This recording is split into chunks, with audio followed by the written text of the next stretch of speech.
आप सबकी अभी गर्मियों की छुट्टियां पड़ रही हैं, लगभग 25 से 30 दिन होंगे सबके पास।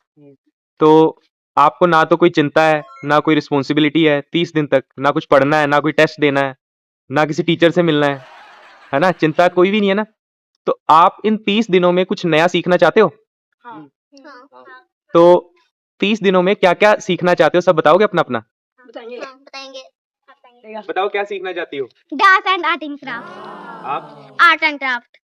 आप? रूटीन फॉलो करना। फ्लेक्सिबिलिटी। फ्लेक्सिबिलिटी किस चीज, मतलब क्या करके? समझा नहीं।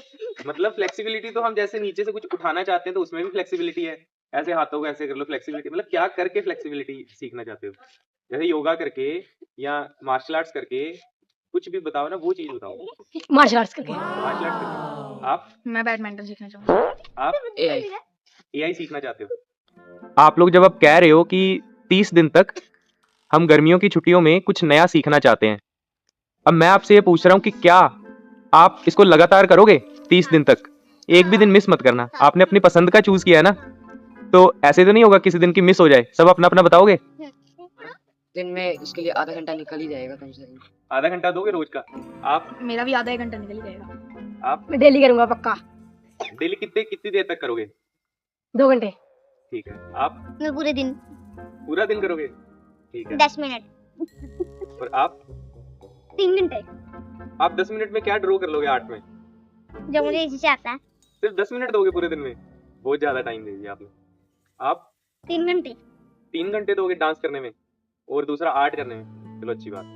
मैंने कहीं पे पढ़ा था कि अगर हम किसी किताब को लगभग 12 बार पढ़ लेते हैं अच्छे से, तो उस किताब में जो लिखा हुआ है वो तो हमें याद हो ही जाता है, उसके साथ साथ वो किताब हमारे जीवन का हिस्सा बन जाती है।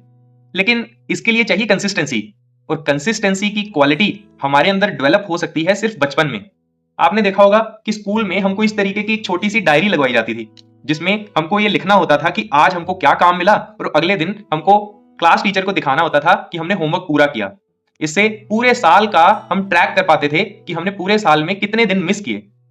अब ये जाने अनजाने में हमारे अंदर कंसिस्टेंसी की क्वालिटी डेवलप करने का एफर्ट था।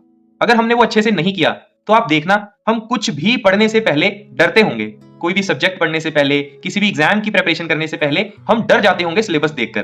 क्यों? क्योंकि हमें मालूम है कि अगर हम 1 दिन 2 दिन मिस करेंगे तो बाकी लोग हमारे से आगे निकल जाएंगे। इसीलिए डर हमारे बच्चों के अंदर ना पैदा हो, तो हमें कोशिश करनी चाहिए कि हमारे बच्चे कभी इनकंसिस्टेंट ना हो, और खासकर इन छुट्टियों में।